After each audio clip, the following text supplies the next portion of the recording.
Dear students, हम मध्य प्रदेश शिक्षक भर्ती वर्ग 3 की इंग्लिश पेडागोजी कवर कर रहे हैं और इसमें जो फर्स्ट टॉपिक चल रहा है learning and acquisition of language. तो पिछले वीडियोस में 3-4 वीडियोस मैंने बनाए हैं, आप प्लेलिस्ट में जाकर देख सकते हैं, इंग्लिश पेडागोजी के नाम से है। तो उसमें हमने बात की है कंसेप्ट ऑफ लर्निंग, इसे समझा है, types of learning, factors affecting learning और concept of acquisition, language acquisition, concept associated with acquisition and learning, जिसमें हमने और कई कुछ संकल्पनाएं भी समझी हैं, कंसेप्ट समझे हैं, वाइगोत्स्की, चॉम्स्की, जीन पियाजे और आपके पावलोव्स। ये सारी चीज़ें हमने पिछले वीडियोस में समझी हैं। आपने नहीं देखा है तो उन वीडियोस को आप देख सकते हैं। आज के वीडियो में हम बात करेंगे लैंग्वेज डेवलपमेंट इन चिल्ड्रेन, बच्चों में भाषा का विकास, लैंग्वेज का डेवलपमेंट कैसे होता है, इसके बारे में हम चर्चा करेंगे। तो communication between people who know each other and respect each other is one of the most important factors in language development of the child. तो बच्चे में जो भाषा का विकास होता है उसमें जो फैक्टर्स हैं वो इम्पॉर्टेंट रोल प्ले करते हैं। वो हैं कि एक दूसरे से बातचीत करना, एक दूसरे को समझना और एक दूसरे की इज्जत करना, रेस्पेक्ट करना। Children need to learn a language in order to understand things around them. तो बच्चे का भाषा को सीखना इसलिए ज़रूरी है कि वो आसपास उसके क्या चल रहा है, क्या मौजूद है, उपस्थित है, उसको वो समझ सके। It is through language that they express their feelings and communicate with others. ये भाषा ही है जिससे बच्चा अपने भावनाओं को व्यक्त कर सकता है, क्या वो बोलना चाहता है उसको वो दूसरों के साथ शेयर कर सकता है। With the development of language only, भाषा के विकास के द्वारा ही the children are able to represent and express new ideas and complex matters. भाषा के विकास, बच्चों में भाषा का विकास होता है, उससे ही वही कारण है कि जो बच्चा है वो अपने नए नए जो विचार हैं उनको एक्सप्रेस कर पाता है, शेयर कर पाता है दूसरों के साथ। When children are not able to put their feelings into words, जब बच्चा अपने विचारों को दूसरों के साथ व्यक्त नहीं कर पाता है तो बच्चे के अंदर डिस्टर्बेंस पैदा हो जाती है, वो बहुत ही डिस्टर्ब हो जाता है। And this situation can reduce और डैमेज देयर सेल्फ इस्टीम। जब ऐसा होता है कि बच्चा अपने अंदर की भावनाओं को व्यक्त नहीं कर पाता है, वो गुमसुम रहने लगता है, डिस्टर्ब हो जाता है और इससे क्या होता है, बच्चे का जो आत्मसम्मान है वो कहीं ना कहीं क्षतिग्रस्त हो जाता है, ध्वस्त हो जाता है। इसलिए लैंग्वेज डेवलपमेंट बच्चों में होना बहुत आवश्यक है। तो हम देखेंगे कि initial stage of language development, जो लैंग्वेज डेवलपमेंट की प्रारंभिक अवस्था क्या होती है, इसको देख लेते हैं। Desire to communicate starts at birth. Babies learn quickly how to get their needs met by crying, cooing and making eye contact with their immediate family. तो जब बच्चा पैदा होता है तभी से ही वो कम्युनिकेट करना शुरू कर देता है। अब शुरुआत में तो क्या है कि बच्चा भाषा तो उसे आती नहीं है, लेकिन अगर उसे कुछ चाहिए, मान लीजिए कि उसे भूख लगी तो वो रोकर अपनी मांग को पूरा करता है, रोकर ये बताता है कि उसे क्या चाहिए खाने को, उसे भूख लगी है। इस प्रकार से ये उसका इनिशियल स्टेज होती है, एक तरह की भाषा ही है रोना। जन्म से ही वो इस चीज़ को शुरू कर देता है। Child's overall development and his mental health is affected greatly by his family as well as to the rest of the world. तो जो शब्द हैं a child's overall development and his mental health, एक बच्चे का सर्वांगीण विकास, उसका मानसिक विकास डिपेंड करता है कि वो किस तरह से अपने आप को व्यक्त करता है या किस तरह की अपने अंदर वो एबिलिटी डेवलप करता है। Words are the most important tool to which a child get connected to his family as well as to the rest of the world. तो वो शब्दों को जो सीखता है वो बहुत ही इम्पोर्टेंट माध्यम है। शब्दों के द्वारा ही वो कम्युनिकेट कर पाता है। शब्दों को जब वो सीख जाता है तभी वो अपने परिवार के साथ कनेक्ट कर पाता है और बाकी की दुनिया के साथ भी कनेक्ट करता है। इसलिए शब्दों का सीखना बहुत आवश्यक है। Through words only a child stores information and parts with his feelings and experience. शब्दों के द्वारा ही वो जो भी जानकारियाँ हैं, आसपास से जानकारियाँ हैं, उनको वो स्टोर कर पाता है, संग्रहित कर पाता है अपने माइंड में, और इन शब्दों के द्वारा ही वो अपनी भावनाओं और जो अनुभव ग्रहण करता है उनको वो व्यक्त कर पाता है।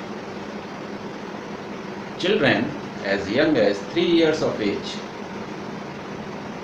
Already possess a remarkable knowledge of language। मतलब बच्चा करीब जब 3 साल का होता है तभी वो काफ़ी कुछ भाषा या शब्दों को सीख चुका होता है, सीख जाता है। तो ये उसकी प्रारंभिक अवस्था है कि इनिशियल स्टेज, जब वो बच्चा पैदा होता है तभी से वो कुछ शब्दों को, कुछ भाषा को सीखने लगता है, उसको भाषा का ज्ञान होने लगता है। Actual stage of language development. अभी तो क्या पढ़ा था हमने? इनिशियल स्टेज, प्रारंभिक अवस्था। अब हम देखेंगे actual stage of language development कि लैंग्वेज का जो विकास है, भाषा का विकास है बच्चों में, उसकी वास्तविक अवस्था।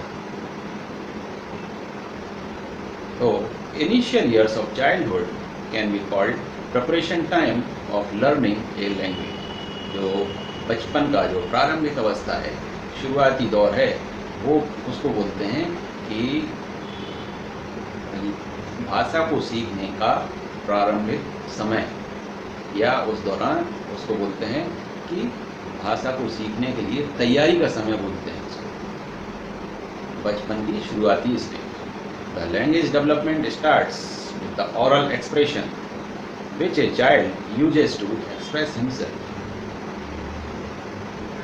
He or she learns a language through words, sentence and then complex structure.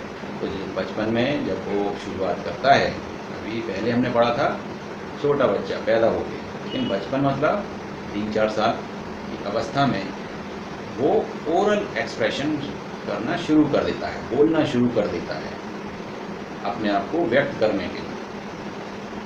और ये व्यक्त करता है, वो शब्द व्यक्त करने के लिए वो शब्दों का प्रयोग करता है, शब्दों से वाक्य बनाता है और वाक्यों से वो कॉम्प्लेक्स स्ट्रक्चर बनाता है, जटिल वाक्यों का रचना करता है। After a child starts going to school, child develops ability to read as well as right.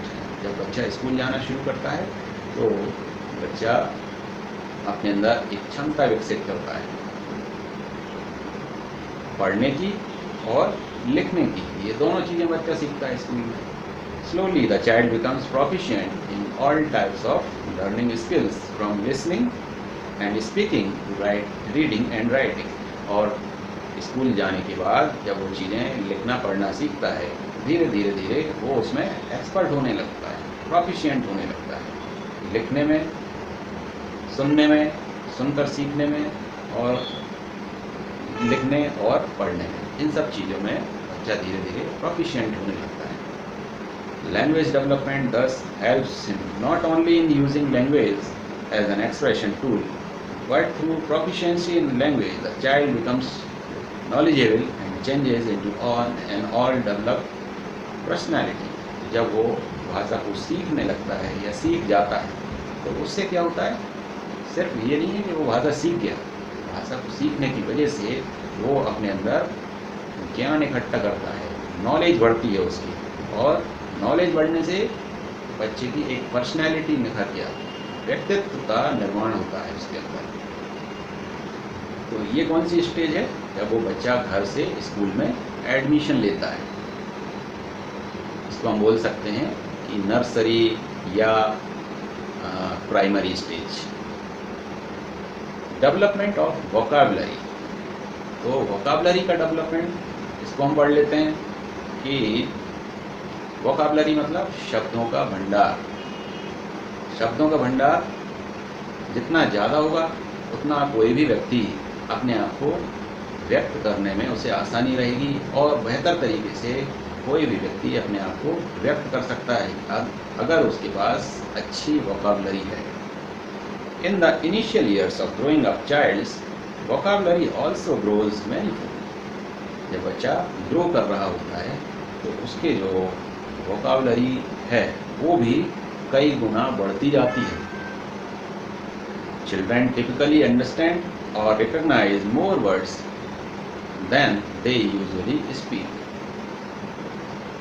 तो बच्चा ऐसे काफ़ी सारे शब्दों को बच्चा सीख चुका होता है, उसके बाद बहुत सारे शब्दों का भंडार होता है, लेकिन वो इन शब्दों का उपयोग करने नहीं जानता है, कुछ ही शब्दों का उपयोग करता है। इसका ये मतलब नहीं है कि उसको कम शब्दों का ज्ञान है या वोकैबुलरी कम है उसके पास। उसके दिमाग में ऐसे बहुत से शब्द होते हैं जिनका वो उपयोग नहीं करता है, लेकिन स्टोर हैं उसके दिमाग में, उसे उनका उपयोग करना नहीं आता है। When the child is 1 or 1.5 years old, he understands more words than he speaks. तो अब मैं आपको एक टेबल दिखा रहा हूँ, table showing vocabulary of children in different age group, कि बच्चे में वोकैबुलरी का जो भंडार है वो किस तरह से बढ़ता है। इसके लिए एक चार्ट है, चार्ट के माध्यम से हम इसको समझ सकते हैं कि चिल्ड्रंस एज और children's vocabulary.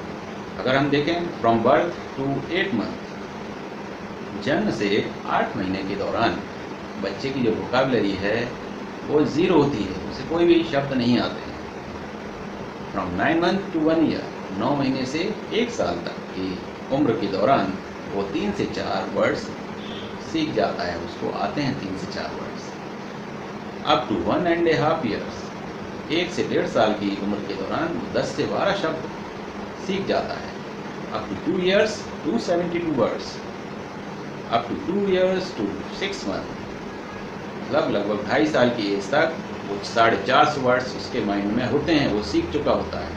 Up to 3 years and 6 month, up to 3 years है 1000 वर्ड्स करीब उसको आते हैं।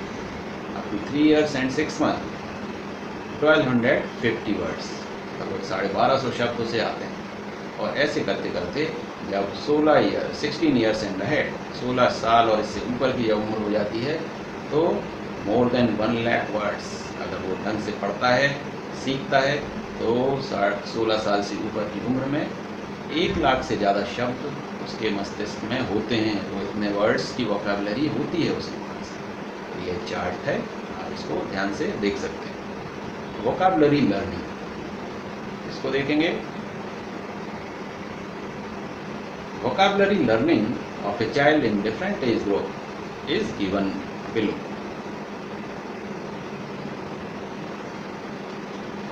Child reaches school age and heads to kindergarten, and he or she will have a vocabulary of around 2000 words. तो school as में बच्चा जब kindergarten में पहुंचता है, किंडरगार्टन में करीब वो 2000 शब्दों को सीख लेता है। Talking and reading are a very good source of vocabulary development in a child. Talking and reading मतलब बोलचाल करता है, बातचीत करता है दोस्तों में, टीचर्स के साथ बातचीत करता है और पढ़ता है, रीड करता है किताबें, उससे वो करीब 2000 वर्ड सीख जाता है। और ये सीखने का या वोकैबुलरी डेवलपमेंट का बहुत अच्छा रिसोर्स होता है, स्रोत होता है। पेरेंट्स और other family members must talk to the child about his or her day at school, about teachers, about books he checked out at the libraries or something funny that happened at schools etc. अच्छा, इस दौरान जो उसके parents हैं उनका भी ये responsibility है कि बच्चा जब स्कूल से घर लौटता है तो उससे सारी जानकारी लें कि उसने स्कूल में क्या पढ़ा, क्या सिखाया गया। तो ये सारी चीज़ें जब पेरेंट्स भी पूछते हैं, बातचीत करते हैं, तो इससे भी बच्चे के अंदर रिवाइव होती हैं चीज़ें जो वो सीख कर आया है, वोकैबुलरी, वो सारी चीज़ें घर में भी अगर पेरेंट्स पूछें, बातचीत करें, तो ये सारे वोकैबुलरी उसके माइंड में फिट हो जाते हैं। It is important to encourage children's vocabulary development so that they develop the language and literary skills necessary to succeed in school तो ये सभी का दायित्व है, ना सिर्फ टीचर्स का बल्कि पेरेंट्स का भी, कि बच्चों को एनकरेज करें, प्रोत्साहित करना बहुत ज़रूरी है ताकि वो ज़्यादा से ज़्यादा वोकैबुलरी सीखें, लैंग्वेज, जिससे कि उनकी लैंग्वेज बहुत अच्छी होगी और वो स्कूल में सक्सेस उनको मिल पाएगी। और ये सक्सेस ना सिर्फ स्कूल में मिलेगी बल्कि उनके आगे आने वाले जीवन में भी काम आएगी। स्ट्रेटजीज टू इंक्रीज वोकैबुलरी, कौन सी रणनीति हो सकती है जिससे वोकैबुलरी को बढ़ाया जा सकता है? जैसे follow your child's lead, if parents talk about what interest the child, he or she may pay attention and learn new words। तो पहली चीज़ तो यह है कि पेरेंट्स को ये ध्यान देना होगा कि उनके जो बच्चे को किन चीज़ों में इंटरेस्ट है उसी से रिलेटेड टॉपिक्स पर बात करें, चर्चा करें, ताकि उनके अंदर उस तरह के जो वोकैबुलरीज हैं, जो वर्ड्स हैं, वो डेवलप हो पाएँ, उसको वो सीख पाएँ। दूसरा, don't bombard the child with new words, मतलब बच्चे के अंदर आप अगर सोचते हैं कि एकदम से सारे वर्ड्स की हम उनके माइंड में घुसा दें तो ऐसा संभव नहीं है, ये एक गलत तरीका है। The child should be given time to make a response and use his vocabulary to express feelings, कि हम कुछ शब्दों को उनको सिखाएं डेली बेसिस पर और उनसे उम्मीद करें उन शब्दों का वो प्रयोग करें अपने फीलिंग्स में, अपनी भावनाओं को व्यक्त करने में, हमसे बातचीत करने में उन शब्दों को वो प्रयोग करें। Children need to hear a word repeatedly, जो बच्चे हैं वो जो वर्ड आप सिखाना चाहते हैं बच्चों को, बहुत आवश्यक है कि उन वर्ड्स का बच्चे रिपीटेशन करें, बार बार उन वर्ड्स का उपयोग करेंगे, उनको यूज़ करेंगे, उन वर्ड्स से वो हैबिचुअल हो जाएंगे, वो उनकी आदत में शामिल हो जाएगा, जिससे उन्हें वर्ड सीखने में आसानी होगी। Help the child to understand what a new word means, बच्चों को नए शब्द को समझने में, सीखने में, समझने में उनकी मदद करना है, ताकि वो समझ पाएँ कि इस वर्ड का, किसी भी शब्द का अर्थ क्या है। ये सब समझाने की जिम्मेदारी भी टीचर और पेरेंट्स की होती है। Along with speaking new words, some actions or gestures should follow. It really helps in acquiring new word easily. नए वर्ड सीखने के साथ साथ ये भी बहुत आवश्यक है कि उन वर्ड्स को जब आप उपयोग कर रहे हैं, उच्चारण कर रहे हैं, एक्सप्रेस कर रहे हैं, तो साथ साथ बच्चे के अंदर एक्शंस भी उस तरह के होना चाहिए। जैसे अगर ना बोल रहे हैं तो इस तरह का, ये भी बहुत इंपॉर्टेंट है। हाँ बोल रहे हैं तो इस तरह से सिर भी हिलना चाहिए। ये सारी चीज़ें, एक्सप्रेशंस बहुत ज़रूरी हैं, एक्शंस बहुत ज़रूरी है, along with speaking any word. किसी भी शब्द को बोलने के साथ साथ एक्शन भी करना बहुत ज़रूरी है। अगर कोई भी, जैसे कोई पॉलिटिशियन है, वो भाषण बोलता है, बिल्कुल स्ट्रेट होकर ऐसे बोलेगा और कोई हाथ नहीं चलाएगा, तो सामने वाली जो ऑडियंस है वो कनेक्ट नहीं करेगी। इसलिए शब्दों के साथ साथ एक्शंस का प्रयोग भी बहुत ज़रूरी है, बहुत आवश्यक है। तो स्टूडेंट्स, आज ये टॉपिक हमने कंप्लीट कर लिया है। अगले वीडियो में हम अगला टॉपिक देखेंगे इंग्लिश पेडागोजी का, और वो टॉपिक है principles of second language teaching. इसको हम अगले वीडियो में देखेंगे। और जिन्होंने लेट स्टार्ट किया है, उनको मेरे पहले पुराने वीडियोस का पता नहीं है, वो प्लेलिस्ट में जाकर इंग्लिश पेडागोजी के नाम से प्लेलिस्ट है, उसमें विजिट कर सकते हैं। आपको फर्स्ट टॉपिक से रिलेटेड अभी तक जो वीडियोस बने हैं वो सब मिल जाएंगे। चलिए मिलते हैं अगले वीडियो में। Thank you so much.